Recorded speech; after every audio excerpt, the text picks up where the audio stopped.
Assalamualaikum warahmatullahi wabarakatuh. Halo teman-teman, perkenalkan nama saya Nasai. Saya dari jurusan Ilmu Komunikasi semester 3 Marketing Komunikasi Universitas Sultan Ageng Tirtayasa. Pada kesempatan kali ini, saya akan memaparkan mengenai dampak COVID-19 terhadap perubahan perilaku peserta didik SMK Muhammadiyah Bontang. Menurut jurnal Juli Ulfah Universitas Palangkaraya Vol 5 nomor 2 tahun 2020 menyatakan bahwa strategi belajar online memberikan kondisi yang berbeda.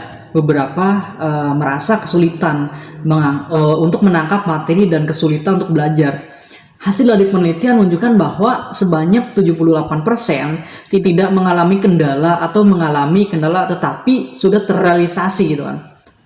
Sedangkan 21% lainnya itu mengalami kendala untuk mengikuti perkuliahan online ini. Berdasarkan pernyataan tersebut, pandemi COVID-19 selain melumpuhkan ekonomi, juga melumpuhkan pendidikan di negeri ini. Daring atau dikenal dengan pembelajaran online yang lebih dari 1 tahun dijalani oleh pelajar Indonesia pastinya menyebabkan beberapa perubahan dalam segi perilaku dan kedisiplinan siswa. Berdasarkan informasi yang diperoleh dari detik.com pada tanggal 12 Desember 2021, penyakit virus COVID-19 pertama kali diidentifikasi di Wuhan, Cina pada Desember 2019. Dan pertama kali COVID-19 dilaporkan masuk ke Indonesia yaitu pada tanggal 2 Maret 2020 di Depok, Jawa Barat.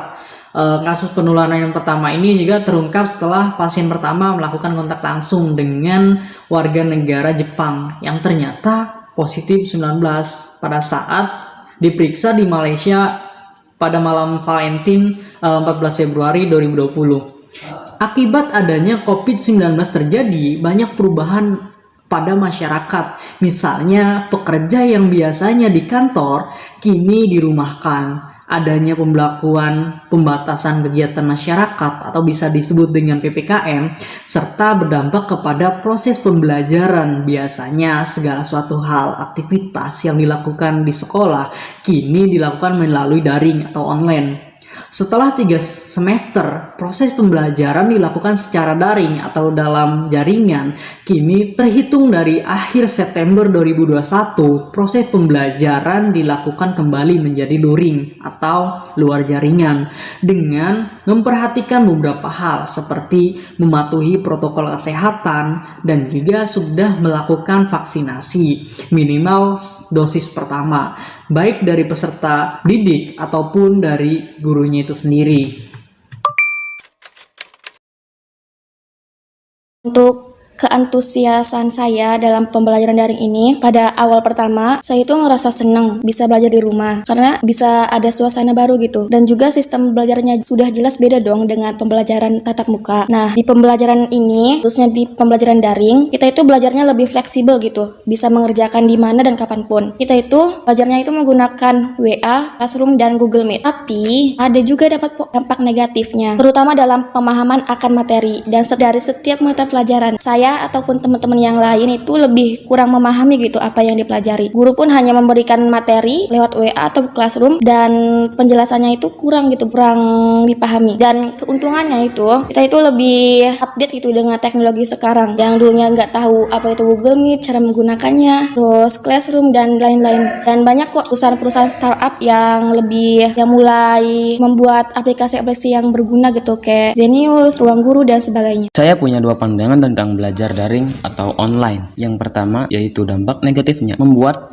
teman-teman khususnya di SMK Muhammadiyah Bontang ini lebih malas. Teman-teman cenderung acuh terhadap tugas yang diberikan oleh guru. Kemudian teman-teman terlalu terpaku dengan Google. Yang selanjutnya teman-teman kurang interaksi dengan guru. Kemudian dampak positifnya adalah teman-teman waktu belajar yang fleksibel atau santai, tidak perlu mengeluarkan banyak tenaga.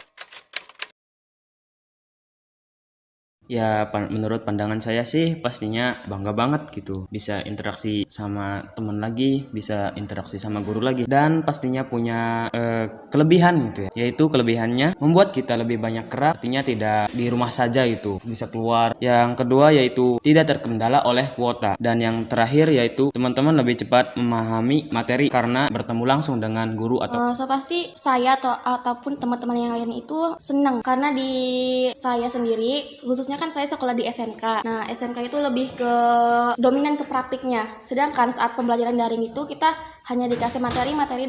Nah, alhamdulillah pemerintah sudah mengadakan kembali pembelajaran tatap muka lagi supaya kita bisa praktik gitu. Kita bisa lebih menguasai sesuai jurusan. Antusiasme peserta didik di masa pandemi dengan sistem daring jelas sangat menurun karena untuk wilayah Pontang dan sekitarnya memang peserta didik terkendala dengan keberadaan handphone dan juga masalah kaitan dengan kuota. Jadi jelas ini sangat terbatas. Ini dilihat juga dari pengumpulan tugas ketika proses belajar dilakukan pagi.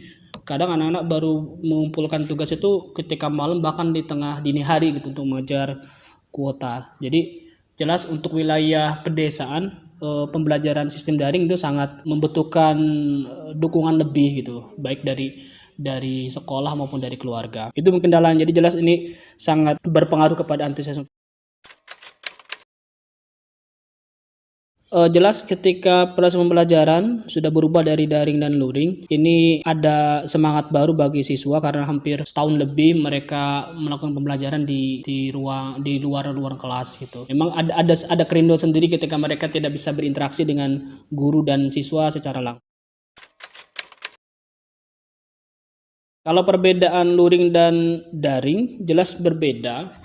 Karena kalau dilihat menurut Prof. Arif Rahman, pemerhati pendidikan, beliau menjelaskan bahwa pendidikan daring itu hanya bisa melakukan pembelajaran, tapi tidak bisa melakukan pendidikan. Jadi perbedaan pembelajaran pendidikan itu adalah kalau pembelajaran adalah proses transfer ilmu, tapi kalau pendidikan itu bukan hanya sekedar transfer ilmu, tapi juga ada proses pembentuk karakter. Nah, pembentukan karakter ini yang tidak bisa didapatkan dalam proses pendidikan daring. Jadi harus langsung berhadapan langsung dengan siswa dan guru dan lain-lain. Termasuk ketika bicara tentang disiplin misalkan. Disiplin tidak bisa dipelajari secara teori, tapi harus dipraktekkan gitu tuh. Nah, itu barangkali kekurangan proses pendidikan dengan Ini kesimpulannya teman-teman. Menurut Skinner 2020 merumuskan bahwa perilaku merupakan respon atau relasi seorang terhadap stimulus. Sedangkan perubahan perilaku merupakan suatu paradigma bahwa manusia akan berubah sesuai dengan apa yang mereka pelajari, baik dari keluarga, teman, sahabat, ataupun dari merekanya sendiri. Berdasarkan video yang telah ditampilkan, faktor lingkungan yang memiliki peran dalam perkembangan perilaku manusia, kita dapat ambil contoh ketika proses pembelajaran daring. Banyak peserta didik yang menyepelekan pembelajaran, khususnya dalam mengerjakan tugas. Nah, ketika proses pembelajaran kembali luring, banyak perubahan perilaku yang dialami peserta didik dari pembelajaran online menuju pembelajaran tatap muka. Salah satunya yaitu peserta didik ketergantungan dalam handphonenya, sehingga suka mencari kesempatan untuk membuka handphonenya ketika pembelajaran itu berlangsung. Maka dari itu, di mana guru harus bisa membantu untuk merubah perilaku peserta didik agar kembali bersemangat dalam hal belajar dan tidak tergantung dalam handphonenya. Mungkin cukup sekian dari video saya. Nun wal qalami wa ma yasturun, fastabil khairat. Walakum minkum. Wassalamualaikum warahmatullahi wabarakatuh.